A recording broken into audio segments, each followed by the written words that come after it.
We are absolutely swimming in digital ads every single day. But have you ever stopped to think about what actually makes one work? What's the secret sauce that gets us to click buy?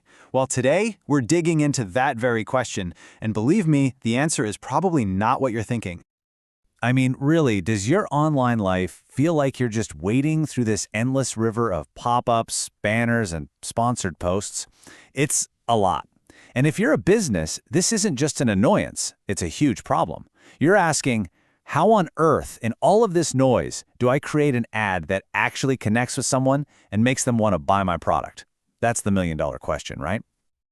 All right, so to get to the bottom of this, we're going to break down a really interesting study that looked into the hidden forces that shape our online shopping habits.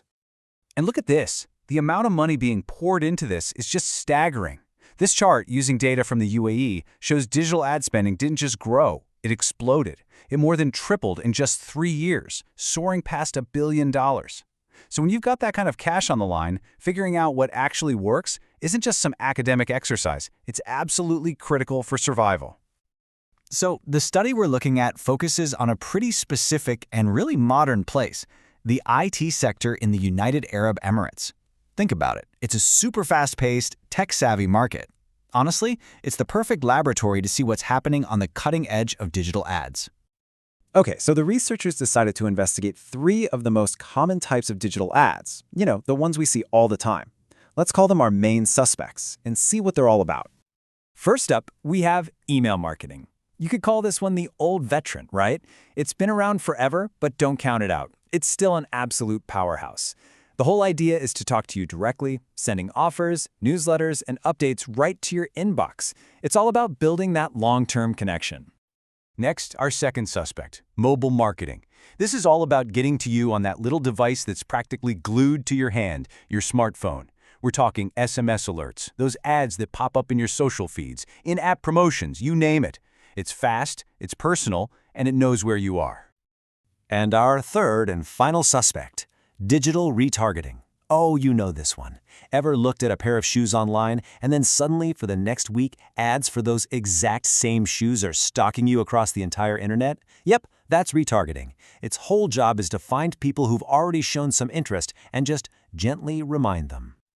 So, at first glance, the research found something that's, kind of obvious. Yep, all 3 of these channels work. They all successfully nudge us towards making a purchase. But here's the thing. That's just scratching the surface. The real story, the juicy part, starts when we dig a little deeper.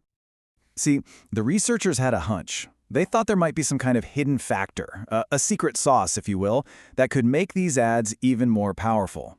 And their number one suspect for this secret sauce, the company's overall marketing strategy. So what do we even mean by marketing strategy? Well, think of it as the game plan. It's not just about one single ad. It's the big picture thinking behind everything. Who are we trying to reach? What's our long-term goal? How do we want people to feel about our brand? It's the blueprint for the entire operation. And this really lays out the core question perfectly. You've got the ad channels, email, mobile, retargeting on one side, and you, the customer, making a decision on the other. The big mystery the researchers wanted to solve was this. Does a really good marketing strategy act like a power-up? Does it supercharge that link between the ad and you actually buying something? Okay, and this is where the story gets really interesting. The researchers crunched all the numbers, and the data showed them something completely unexpected, something that basically flips a lot of what we thought we knew about marketing on its head. Here's the big twist. Turns out, having a good strategy doesn't power up everything equally. It's not this magic wand you can wave over all your ads. For some ad channels, it has a massive impact, but for others, almost nothing. So let's break this down. For email marketing and mobile marketing, a great strategy is like pouring gasoline on a fire. It gives them a huge boost. But what about digital retargeting? You know, those ads that follow you around? It was basically unaffected. It seems like those ads work on a much simpler level. They're just a reminder of something you already saw. The big, grand strategy doesn't really matter as much.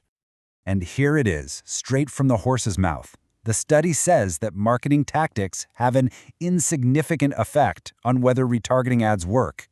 I mean, that's a pretty stunning and crystal clear finding. It really forces us to think about these different kinds of ads in totally different ways. Okay, so what does this all mean for you and me?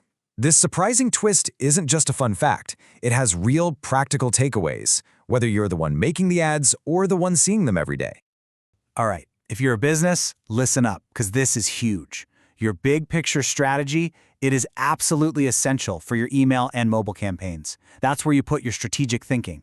But for those retargeting ads, the study suggests you should focus your energy on the ad itself. Is the picture good? Is the offer compelling? Is the message crystal clear? Because that's what's going to move the needle, not the grand strategy behind it.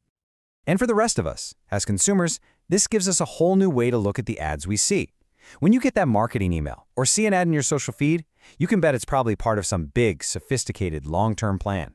But that ad for the shoes that's been stalking you all week, you can think of that less as a strategic masterstroke and more like a simple, automated tap on the shoulder. Just a little digital nudge. So, if there's one thing to take away from all this, it's that not all digital ads are created equal. They don't play by the same rules. Some are chess and some are checkers. And knowing the difference is everything. And that leaves us with a final question for you. The next time an ad pops into your feed, you'll have a much better idea of the game that's being played. So the question is, now that you know the strategy behind the ad, which ones are you actually going to pay attention to?